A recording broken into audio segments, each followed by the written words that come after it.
amazing women, Beatriz, Bellorín, and Otero, to moderate their talk today. My name is Heather Johnson.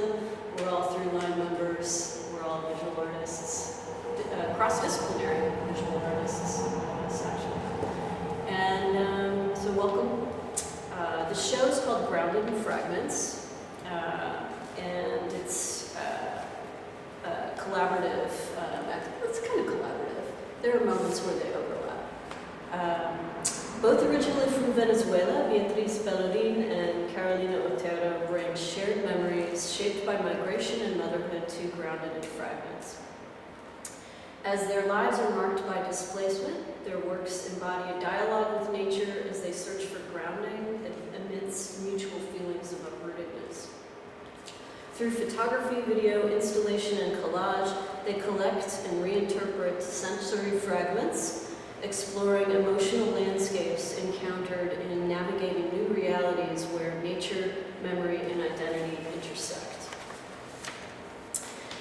Beatriz is a Venezuelan-American photo-video artist and documentary filmmaker whose work explores identity, memory, displacement, diaspora, and womanhood.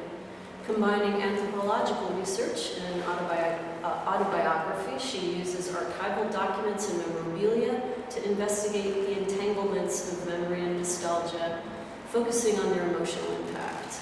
Her latest works, spanning photography, video, installation, and cyanotypes, explore the enduring bond between mother and daughter. Driven by a desire to preserve the ephemeral, Beatriz collects, catalogs, and classifies personal and collective memories, ecofacts, family archives, and inherited objects as anchors of past experiences. Bellorín holds an MA in visual anthropology from Goldsmiths, University of London, and a BA in sociology from Universidad Católica Andrés Bello, Caracas. She lives and works in Houston. Carolina Otero is a Venezuelan multimedia artist. A graduate of Cooper Union in New York, she works across various media, including printmaking, drawing, collage, plaster, ceramics, and photography. Her 2- and 3-dimensional art is grounded in a deep engagement with automatic drawing and chance-driven, abstract processes of collage. Ad hoc encounters permeate her mark-making and lens-based works. Currently, Otero explores the intersubjective nature of photography, creating visual dialogues between perceptual realities that surround her as an immigrant urban explorer in Houston and other locations that she has visited. Distilled images of nature engage with fragmented urban constructs, embodying residence, identity, evocation, dissonance, isolation, or unexpected presence. In her search for interconnectivity, Otero creates an alternate abstract language that crosses national and international cultural boundaries. She also lives and works in Houston. Thank you. So, I wanted to start off by inviting both of you to talk a little bit about yourself and your work in the context of this show. Maybe talk a little bit about how you chose this theme. How did you decide on it, and what avenues to pursue making work for it? Carolina? Okay. Well, first of all, I wanted to thank you, Heather, for accepting our invitation. It's been a delight. I always tell Heather I love the way she writes and expresses herself. And as being a second language English speakers, at least I speak for myself, I feel always short. Thank you for being here, all of you.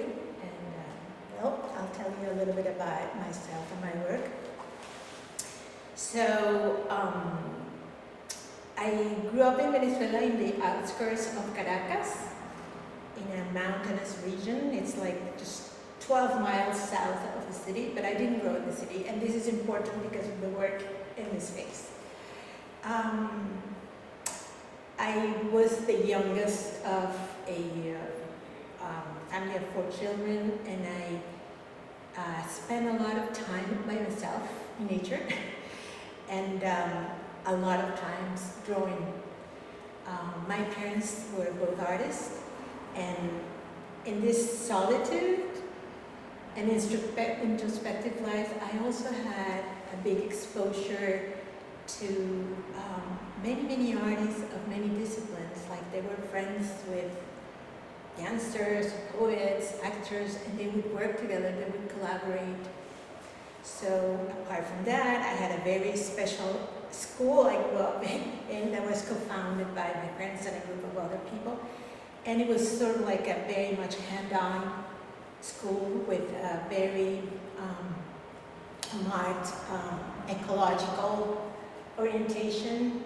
Our little town, where we had crops and cows and chicken farms and we had fresh milk every day, grew up into the outskirts of Caracas in the 70s, and nature was destroyed in a matter of 5 years. So we were very active at our school. And the other thing about that school was this very diverse group of people. Like we were the children of the artists, the children of the entrepreneurs, the children of the scientists, the children of the bake maker, the children of the butcher, whatever. And we would go, it was sort of like a Montessorian approach. And we would go to their places, and it was just a wonderful way to share and share a community and build a community within this notion of a very egalitarian, dignified way of living, where everybody was just a part of that community of people. So the other thing I wanted to relate a little is the fact that I am sort of like not planned immigrant. As many of us here, I never thought I would leave Venezuela for good.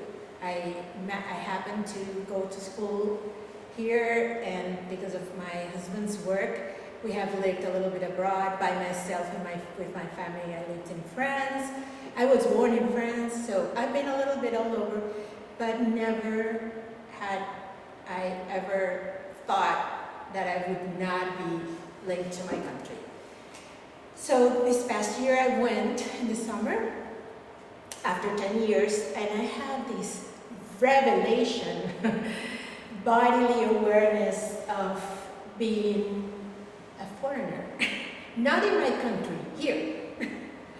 So the things that I felt in my body the minute I got off the plane, that I belonged.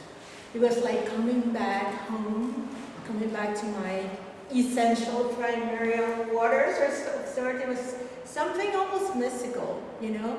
And I realized, oh my God, you know, I've been living for 10 years. Of course I know I'm a foreigner, of course I'm living here, of course I've made my life here, but this feeling of belonging, of attachment without any effort is there. I mean, and it's important to me. So my work here in this room, and it's very much related to these two things. I had a very difficult time working this year. And a little bit of what happened, I think I understand, is the fact that my prior year was full of work outside of my studio. I had 3 shows, 2 back-to-back, 1 in Venezuela. I was taken to the Armory show. I was participating in this big print thing. And I had like a million things going outside of my studio. And then by the end of the year, our studio, we were asked to get out of our studios. So it was like being completely up in the air. It was very difficult to go back to working. I was so restless, so groundless. So the work that is here in the exhibition, I understand it now, because this is a way of working, my way of working, was a way back to grounding myself, to coping with all this turmoil I had inside. So I have basically 3 bodies of work. The segundos diálogo, which are the photographic-based work, this little collage, and then those bigger collages that are part of a collaborative work with Beatriz. In terms of how did I prepare my work for the show, the process was a little bit the other way around. It was more like Beatriz and I, who have collaborated before, started seeing what are our connections, what is like our common ground. And since we have done these few collaborations before, I feel there's something that speaks to each other's work. So in a way, it was only natural. So I had my body of work, the work that I produced with a lot of effort and anxiety and anguish. And then Beatriz was working a lot this year also with many different projects. So out of this discussion, we both realized, well, there's nature, of course, there's the theme of identity, and also of working with fragments. Literally, she works with her archives, and I work with pieces of other realities. So that's how the title comes about and the work comes about for the exhibition. Yeah, as Carolina was saying, we had collaborated, and we're both Venezuelans. We share those memories, that sense of belonging with the country. And as Heather read and mentioned while reading my bio, one of the things that I explore is also identity, but also like my life as an immigrant, or the immigrant or diaspora that we lived.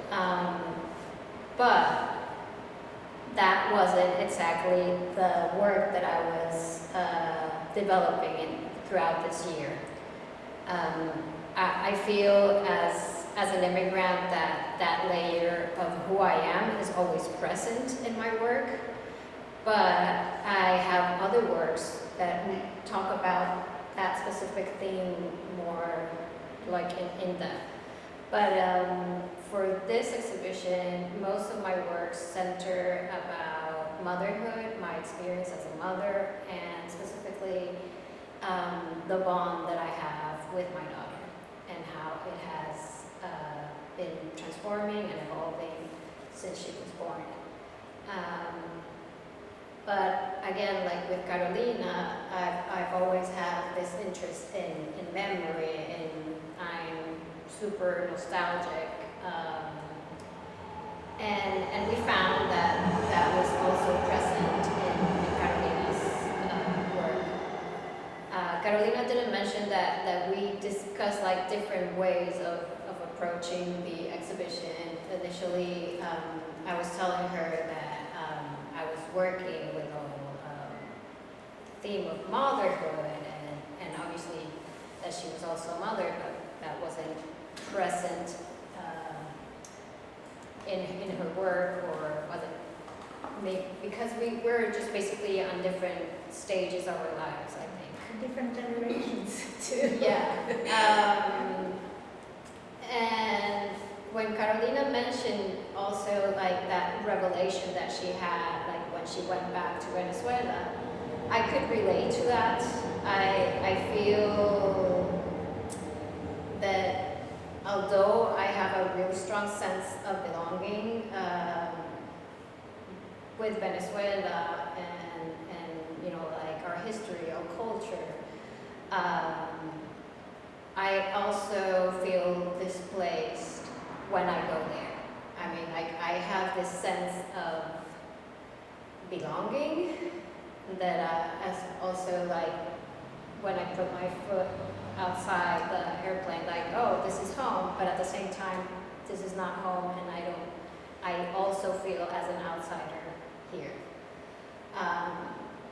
But I remember suggesting Carolina also, like, if you have that feeling of you know, like that you also felt like really a connection, you know, like with your family. I told her, why don't we try to explore, you know, like a bond. In my case, the daughter and mother bond, but maybe in your case it could be like your bond as a daughter, as the artist that raised you. But Carolina, and we thought also of doing it also with photography, you know, like, so I think you actually did like some few explorations, like collecting images. I got a little archive. Yes. Yeah. But she felt that wasn't the time, you know, like to It didn't explore. resonate. I didn't have the energy Right. to get into that. And then when she showed me what she was doing, we were like, well, but here it is.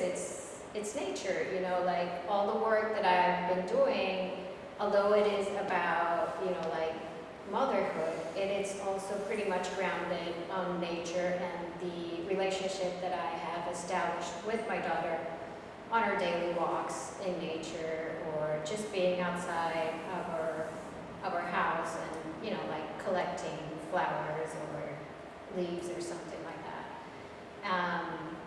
So I do have a few different bodies of work here.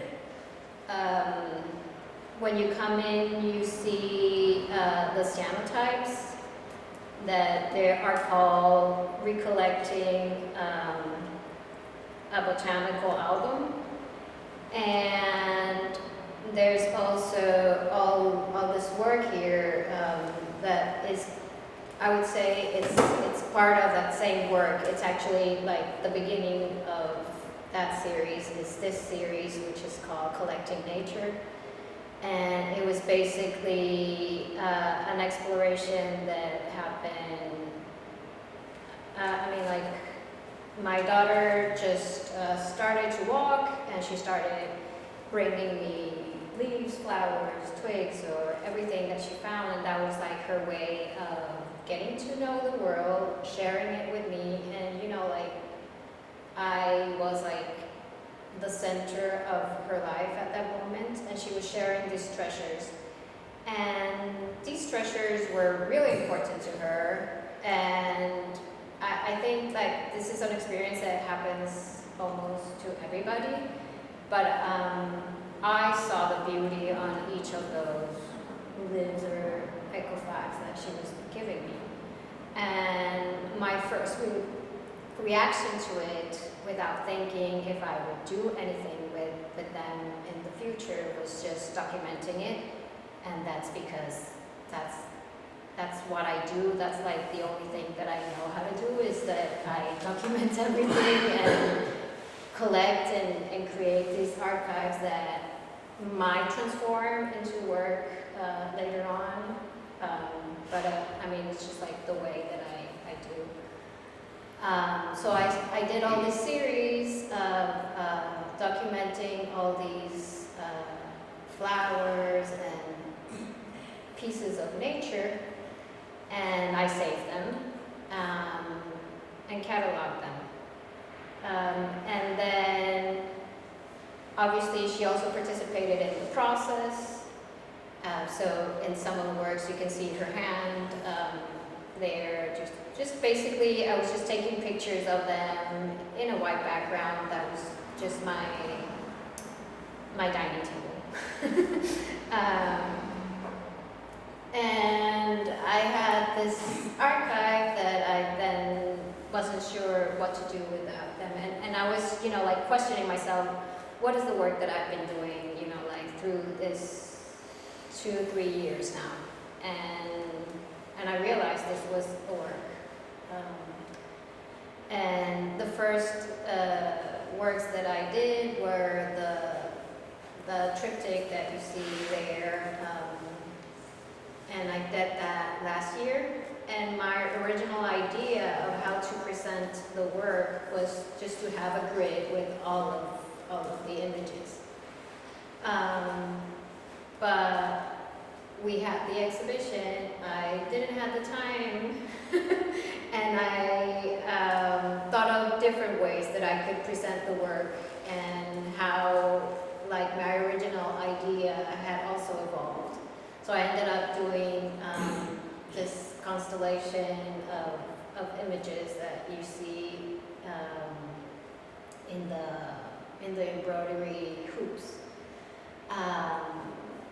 And then there's also like a shift there on the materials that I use, which is something that is also part of the explorations that I've been doing recently. Is I'm interested in memory, but not only, you know, like my memories or memories of others, but also like the memory of the objects themselves, and also like what materials say to you. So I decided to use a different type of fabric. I decided to use cotton, a specific type of cotton that also, it's muslin cotton, which is also a cotton that is normally used like for baby clothes.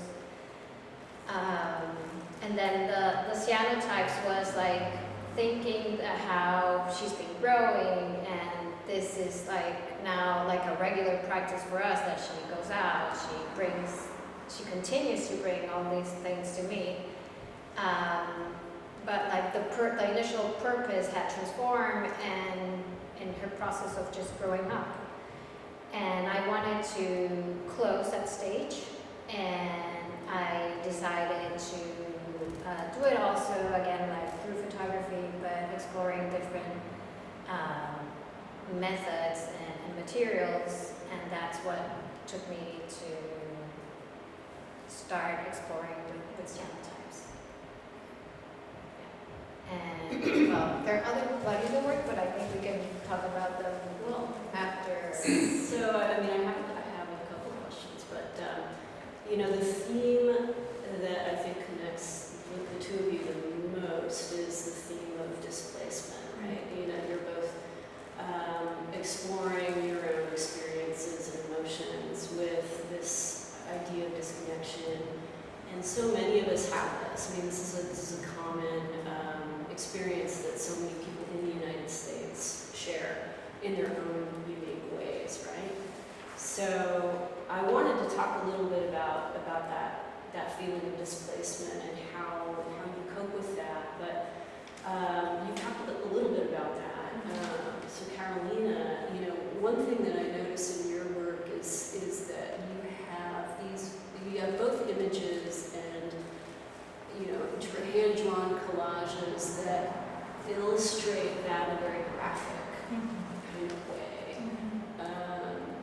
You know, there are literally pieces that are broken, and there's lots of emptiness. There are fields of space. You know, you really activate this negative space. You call attention to it. And meanwhile, Beatriz, you know, you take subjects and you isolate them. You know, you isolate them and focus attention in individual components of things that may together make a whole. So I wanted to know a little bit about what displacement means to you, and if you have anything else to add, you know, how do you cope with that? How do you navigate that? Does the feel? I mean, you think of loneliness, you think of all kinds of emotions, and you know, they can be quite hard to manage. So can you guys talk a little bit about that? Sure.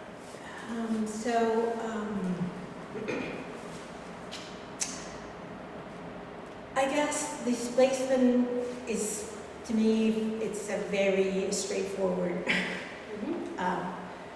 feeling, and it has to do with like a faint or lack of connection with what is relevant and important to me, be it culture, be it like my affective world, my emotions, a language, a space. It's literally like feeling like I'm not quite grounded, like I'm not part of something. So in the photography, I work based in photography, I am literally, I feel, making, or I understand, because we have a very different way of working, the two of us. I understand it is a sort of like cartography, emotional cartography. I am like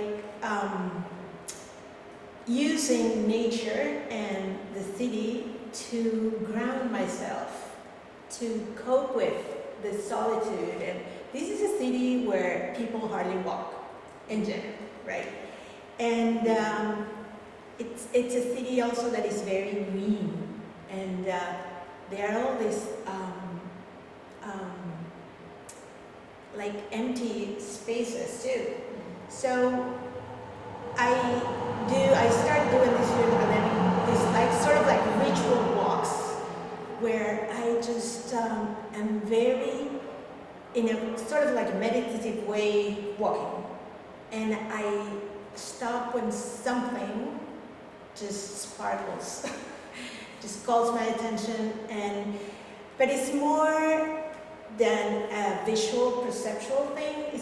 It has more to do with emotion. Like, and I let myself be. It's like when you're working in your studio. You're just working. You're not thinking rationally, right? You have your whole system. You know, the rational, the irrational, the emotional. All of it is there in your hands. So that's the way I walk. And I take these pictures, and then when I go back, I convert them to black and white and start pairing them. But it's not like I make a picture and think when I'm taking them that I'm going to, pair them with another. That work comes after. And it's a work, to me, of collaging, of putting these fragments together. And of course, they are about a documentation of the outside world, of what I see, but definitely a way of coping with my restlessness and just, finding my way in here. Same about the little collage that I call apuntes, like notations, little notes on the landscape. They are like little, very ephemeral memories of spaces and places, and emotions too. Right. Well, there's definitely, a common ground between the spareness and the linear qualities that you have in the photographs and lines that express them. Yeah, in a way I feel like I'm drawing with the photographs, because just both drawing and collage are very important in my practice and have always been. And the fact of converting these photographs into black and white also talks about this graphic nature that you pointed out. This is like, is this fascination with marks and the marks as expressions of energy, of like almost traces of life, and of perception, a way of registering, documenting. Beatriz, when I think about disconnection in your work, I certainly see, there's a reaching for something, for meaning in the weight of objects, or in the lightness of objects. That isn't here, but that explores those intimate connections. So can you talk about how you feel about displacement in light of some of those things? Well, I think, I think displacement, I feel displaced on different levels. Sure. And there's like the displacement of being an immigrant here, like displacement that you feel here. At the same time, there's like this disconnection as well, because I'm an immigrant, I am Venezuelan, but I was born in the States, and that makes me also American. But I've never felt very American.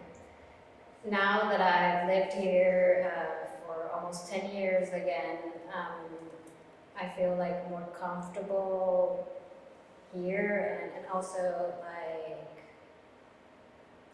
feeling that here, like recognizing that here's my home and everything. But I cope with those feelings also, like centering on my intimate experiences, like what happens within me. So yeah, I ground myself again. Yeah, like you were saying, like with my daughter, like our family life, our house, also like the community that I feel that I now belong here as well.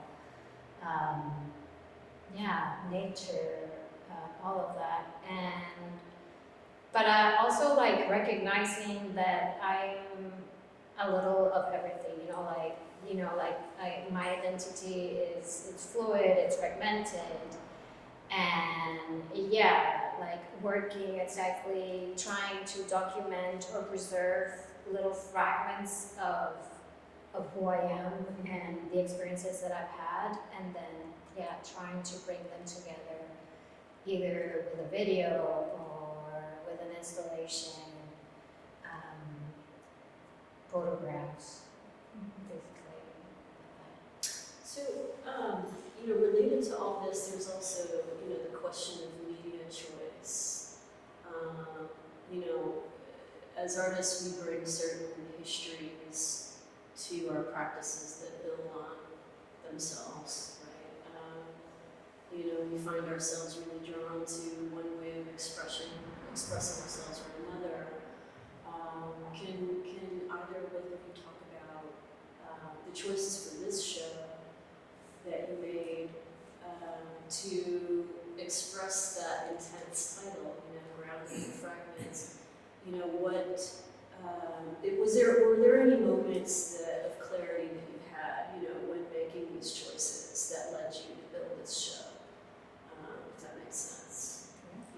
Like for instance, Beatriz, you have this amazing installation in the corner, that it's site specific in that it occupies a corner, and that you've created almost a curtain of privacy, right, that illustrates both, these intimate moments that aren't private, that are in fact made public by virtue of them being photographed in place, in this line here in a public space. But that serves as a place for you to express, for anybody actually. You're inviting viewers to have an intimate moment by picking up this this body-like heavy form that moves around like a child would, and inviting people to have this intimate experience with the pink mirror. That is such a distinctive choice. Meanwhile, there are other choices like the collaboration that you made together that, illustrates flat fragments, but yet grounds those fragments in the context of, I would guess, a homeland. So that's me talking a lot, but do you have any additional thoughts? They're beautiful remarks. I think they're very right on. Yeah. Go ahead, because you haven't talked about that piece much. Well, that piece, it's also about motherhood, but it is really different than the other pieces that are here, because they're made out of images of women with their sons or daughters carrying them. And it's called Hacerse Cargo, so it's just, I focus on, and those images are sourced from social media. So it's what mothers throughout the world decide to share with everybody and make public about their life as mothers. And it started also as with this interest of me of researching how we represent motherhood today and how it differs from how we would like the photo album that we had, like at least like when I was growing up, or other generations as well.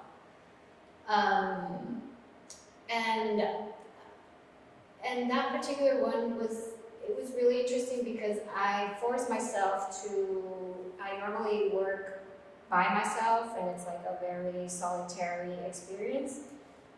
But also, like, I wanted to do research again and like reconnect myself with my social background, my social research background.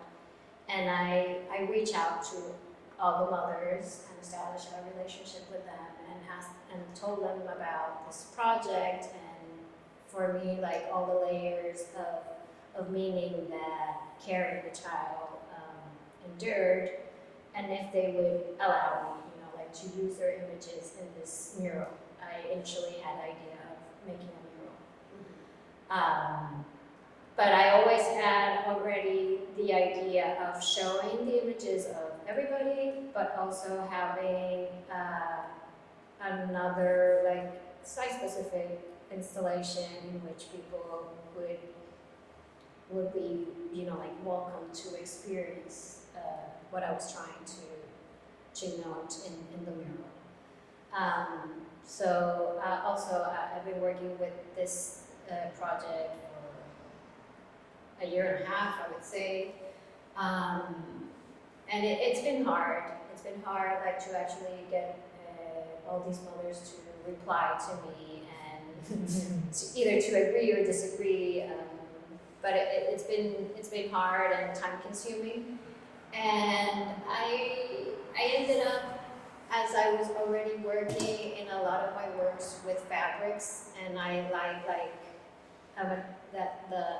like the flexibility of the material, but also like it being translucent and that it moves and everything. I decided that I didn't want something to be, like, that structured.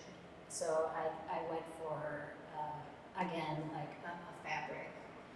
And I mean, I had already transformed and picked, obviously, like, pink for all these reasons that I relate, like, with womanhood, with motherhood and everything. And then, yeah, I had the idea of the mirror because it's what I try to reflect myself within, like, the other piece, like the fabric and the experience itself. And I wanted to other people to and have the possibility of carrying.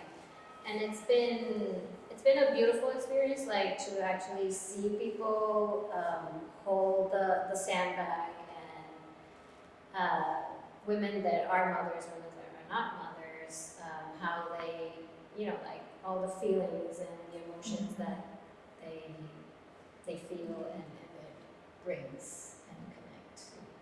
It's very beautiful too, besides the choice of materials, the title that I think acercar, and your titles are very important always. It's something I would say, like, take charge. So there is also this other idea of all the responsibility, right? All the weight. Yeah. And it's literally lifting too.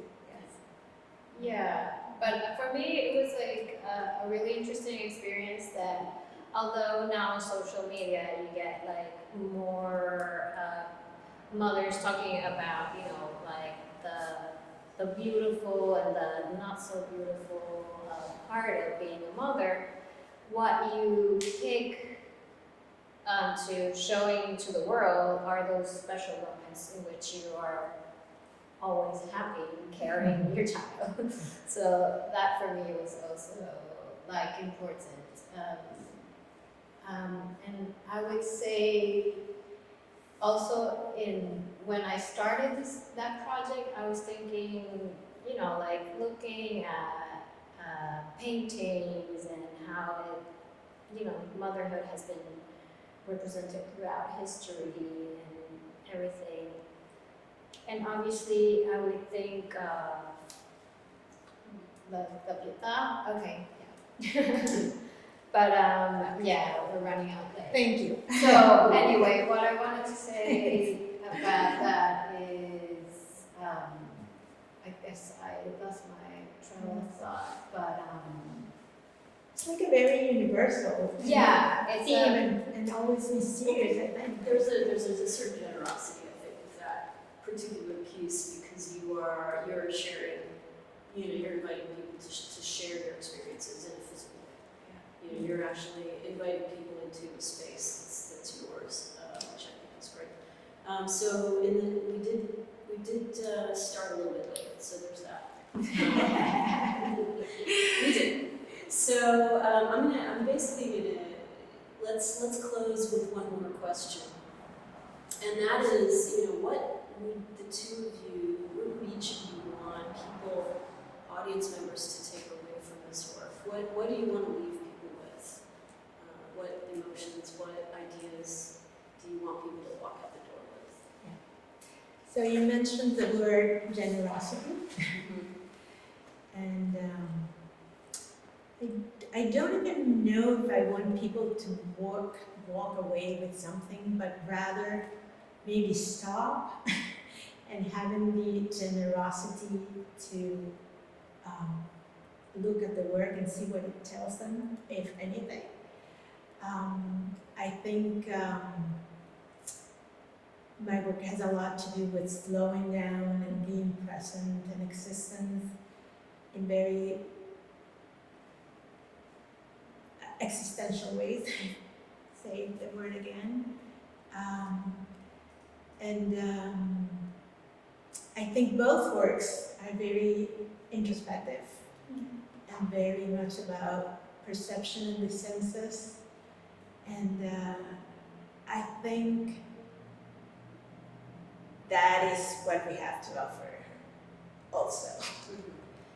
And so that would be my hope. Yeah, I agree with you. I think if you get people to slow down and take a look at these fragments, that for me is already a big beautiful experience. And also to get people to see themselves reflected on the work somehow. And yeah, I think people can see themselves reflected and connected on different levels, maybe not understanding exactly our reality as immigrants or this needing to ground from nature, but at the same time, nature, it's part of everybody, it's everything, I would say, and it just reminds us to breathe and keep going. And I would like to add to, the world is in such turmoil. There's always been, but gosh, now we have everything on top of us, Right. and continuously. And I think to slow down and to have a little, compassion, a little being in the place of another. Slowing down to see what do you have, what do you count on. Yeah, and seeing how all these little moments is that little instant in which you take a picture or that you just pick a little leaf from the ground. It is a beautiful experience. And it's okay, and I would say it's a good thing to take the time to appreciate those beautiful moments that are in front of us all the time. Very good. It's a good pause. Yeah. All right. Well, I guess at this point, we'll open it up to any questions. If anybody has anything that they want to add, who's here in the audience, and if anybody wants to speak to any of these ideas or anything. I wonder if you could go back and remind us about how you have a personal mutual history beyond Venezuela. And I mean in particular the performance that you did here last year, or earlier this year. You want to talk about? Yeah, do you want to talk about the performance or the whole story, how we got to know each other? You guys have a very unique shared history. Yes. Above and beyond your immigration Yeah. experiences. And Joseph Bruce, yes. Yeah, so we didn't know one another in Venezuela, but we grew in the same region, and Beatriz happened to be very close to this park. So it was an auditorium, An out amphitheater. Yes, thank you. In the city, and my father happened to have some artwork there. So, as many of the institutions and the physical being of our country, things are destroyed and neglected. So why don't we get it and talk about Yeah, your and research? I visited that space almost, also again, like on my daily walks. I wasn't a mother back then, but I had my dog, and I would walk my dog. I would say like almost every day there. And it's funny that you would take your dog to walk inside an amphitheater. But it also talks about like the lack of spaces that you also have in the city, you know, like to connect with nature and yeah, just parks all around. So that particular space that was originally built in the 1950s to be an amphitheater, and it was surrounded by art, beautiful art. I would say like the whole space is it's a public art space, you know, like It's everything. a landmark too. Yeah. But yeah, I could continue to see the beauty in all those artworks that were already, you know, like in ruins. And I really like spending time there, and also like seeing how the community had transformed that space originally as an amphitheater, you know, like to a place to be. They could go for a run, or that they would have children and like a children orchestra rehearsing there, or they had like a theater group there, like even like an ecological garden, like for kids from the community to come and everything. But like with all that life that was there, the artwork was neglected. Nobody would, you know, like people would hang their backpacks in a mural. Spray painting too. Or spray painting on it and everything. And then the floor of the amphitheater, it's made of mosaic in different colors. And well, they're like the beginning of some of the most relevant works that your father did. They're in different colors. Anyway, with the architectures. Yeah. But when you walked, you would be able to see the little pieces falling apart. And as I collect, and now I have become more aware that that's something that I always do. But at that time, I don't think I was that aware. I started collecting those little pieces. Obviously, I didn't want just to bring all of them with me, but you know, like every other time, I would pick up a piece. And I started researching about the history of the space and everything. And also within that research, I realized that part of a mural was gone, and I started thinking and asking people like, where is this mural that disappeared? And it happened to be like in a dumpster that's in the entrance of the amphitheater. And fast forward, when I got here, I met Carolina, and when I learned also that Carolina was the daughter of Alejandro Otero, the artist, I always had like this strong, you know, like I wanted to share my whole project with Carolina, and also try to think of ways that we could work together. And we became great friends before that, and we actually collaborated on other works. I documented Carolina's exhibitions, and also like we worked on a video that it's also a collaboration. sister and myself animating some of her collage. And I thought of also, besides the video that I had created for that work, in which I tried to piece together those little mosaic pieces that I had been collecting, I also have all this research about the history of the space, all the news clippings since the 1950s, and then also reading a lot of the work that Alejandro had, like written, his memories and everything. Memories, not memoirs, I don't know how you say it. So we thought of doing this